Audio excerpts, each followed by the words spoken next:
Salam Bapak Ibu, ketemu lagi dengan saya dalam suasana yang santai tapi serius dan asik ini. Saya akan menyampaikan suatu ilustrasi. Orang bilang ada mantan istri dan tidak ada mantan ibu atau mantan anak. Benarkah demikian? Apakah itu sesuai dengan yang tertulis di dalam Alkitab?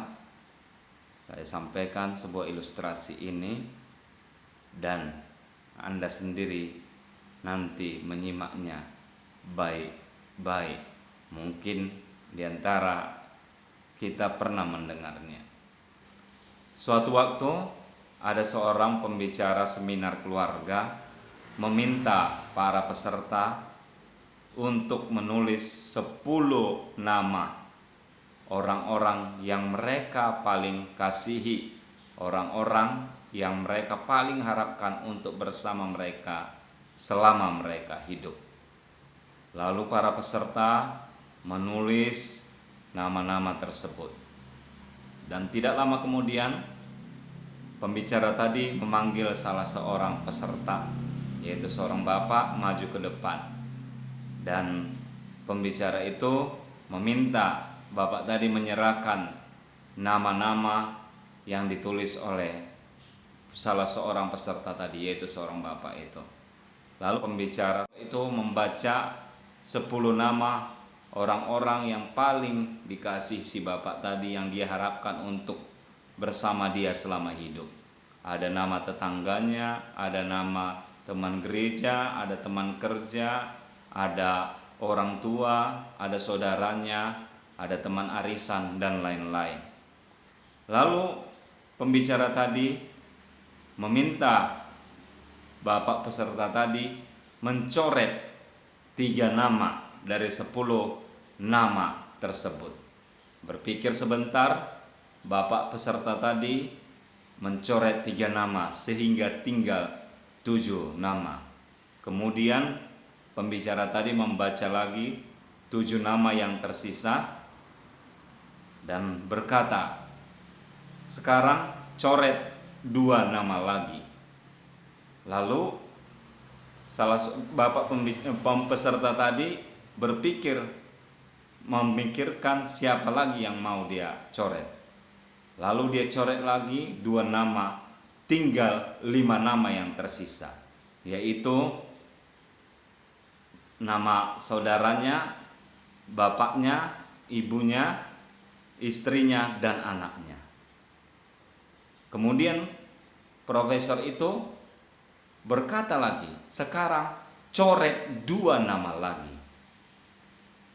Bapak peserta tadi agak kaget. Apa ini maksudnya, pikirnya dalam hatinya. Lalu dia berpikir keras dan akhirnya dia mencoret 2 nama dari 5 yang tersisa, yaitu nama saudaranya dan nama bapaknya, sehingga tinggal tersisa 3 nama, yaitu ibunya, istrinya, dan nama anaknya. Ternyata tidak sampai di situ, pembicara tadi meminta untuk mencoret 2 nama dari 3 nama tersebut.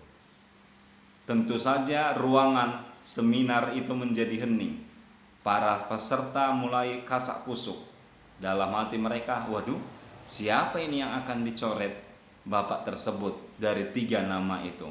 Karena 3 nama tersebut secara umum adalah nama-nama yang istimewa dalam hati setiap orang, yaitu ibu, istri, dan anak.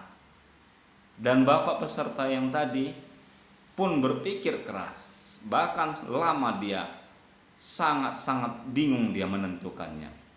Lalu pembicara tadi meminta untuk mencoret 2 nama dari 3 nama tersebut. Tentu saja ruangan seminar itu menjadi hening. Para peserta mulai kasak kusuk.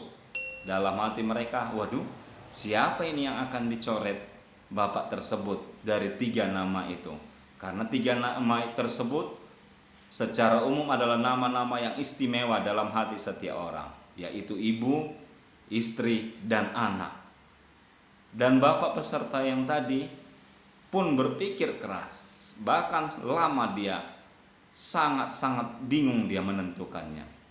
Lalu pembicara tadi mengingatkan, apakah Bapak bisa membuat keputusannya?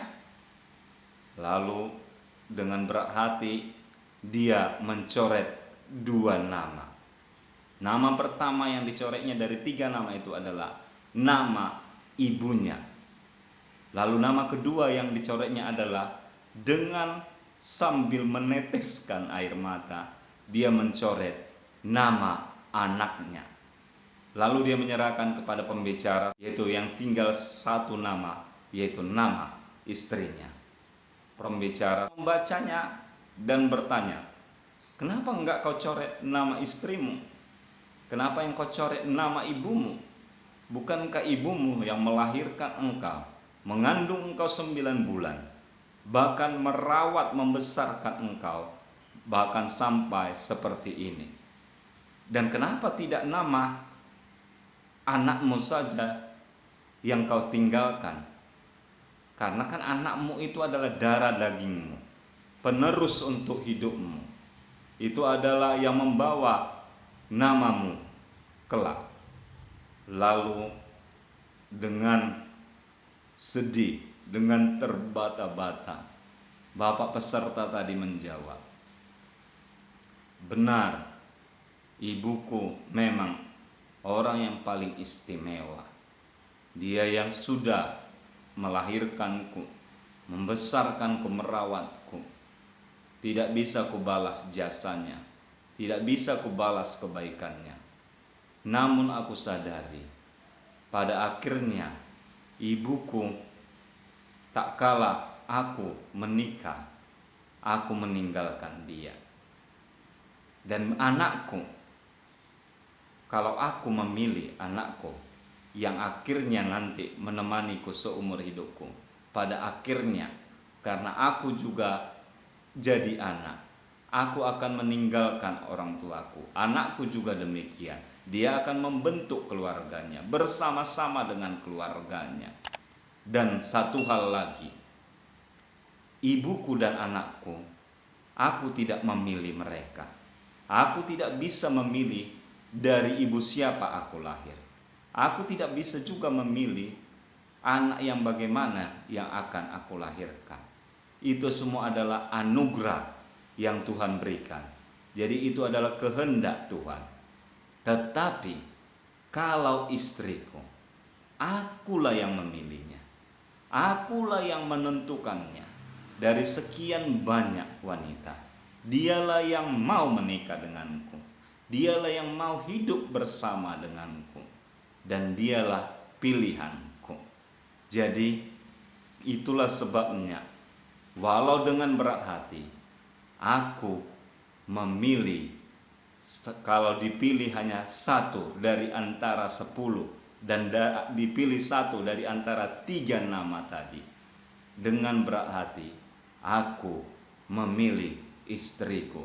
Kenapa?